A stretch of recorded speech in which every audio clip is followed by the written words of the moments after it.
So this is a bit of an example of some of this data analysis work in reality. I haven't talked about this, but one of the things I do with my time is I make this magazine. It is basically a pocket client, which is a way of saving articles from the internet to read later, but on paper.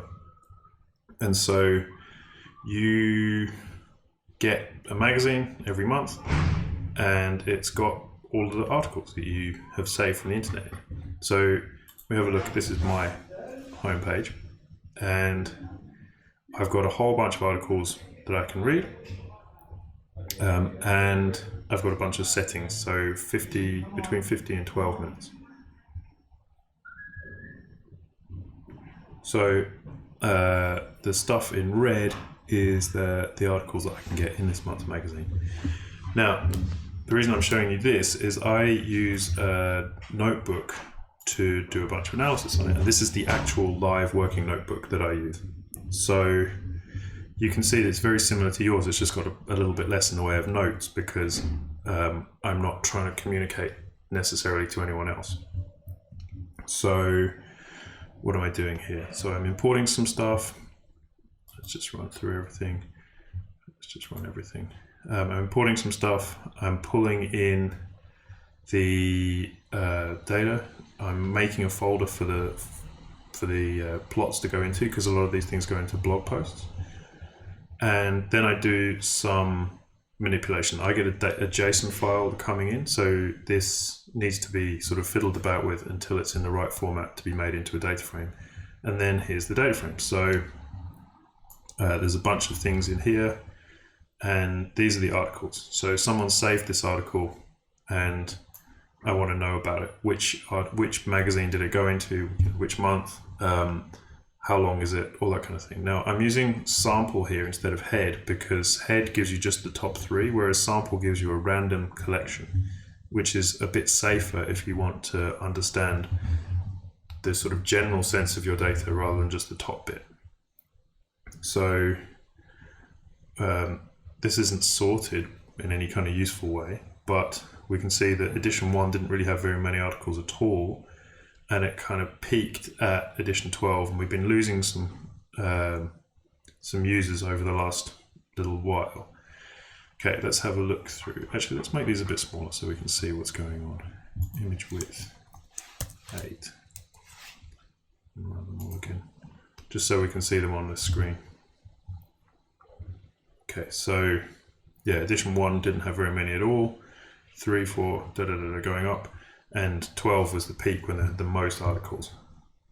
And so let's have a look at it. We can have a look at the general length of articles, roughly around the 6-minute mark, which makes sense. And then this is the distribution per edition. So because this is a bit smaller, the graph's a bit crammed.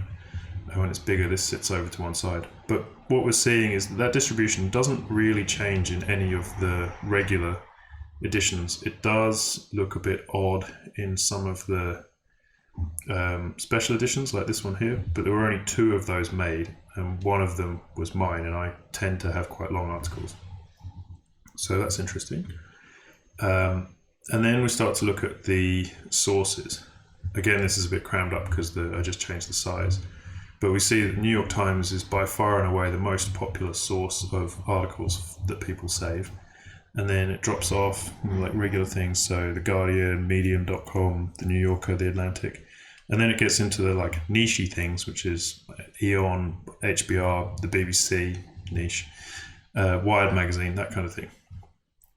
So I wanted to see whether that was consistent, and so New York Times stays pretty consistently in the top. So these top 5 stay kind of consistently at the top. It's very interesting. And then we can see what tags people use, and we can say who are the most saved authors. And so this is a very simple set of analysis, but it allows me to understand what's happening with the business. It helps me understand how people are reading and what they're reading and all that kind of stuff. And whenever I come up with a new idea, I can just add those things in. So let's put those back up to 12 and you can just see what they're supposed to look like. So at full size, that's supposed to look like this. So kind of easier to understand. That one there, the outlier one, is edition 1, where there's only 2 or 3 editions made. And then this bump graph, which I'm still working on a bit, is a bit easier to see at big sizes. So we can follow that through and say that the Guardian, blah, blah, blah. That's not ideal because they're the same color, but it's random. So actually, if we just run that again, I should get different colors. There we go, that's better. So the Guardian and Medium kind of trade places all the way along. That dot is Pocket. The grey one is the New Yorker. New Yorker was most popular just for 1 month in edition 7. And so you can answer some pretty hard questions when you really want to.